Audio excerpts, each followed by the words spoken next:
Hello, learners. Welcome to English Maniac. Today's topic much and many. Much.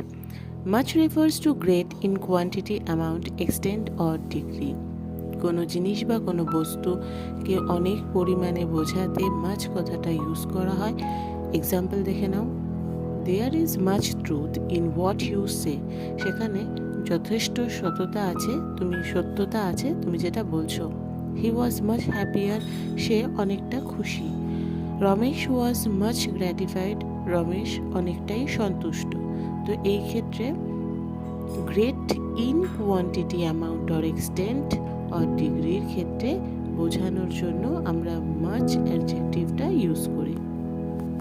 এবার দেখে নি many. Many refers to a large number of person or things. একটা বড় সংখ্যক মানুষ অথবা বস্তুকে, জিনিসপত্রকে বোঝায়, তে মেনি আমরা ইউজ করি।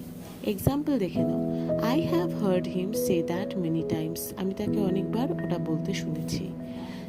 Example number 2, how many children have you get. তুমি কতগুলো বাচ্চা পেয়েছো। I don't work as many hours as you. আমি অতটা সময় ধরে কাজ করি না যত ঘন্টা ধরে তুমি করো।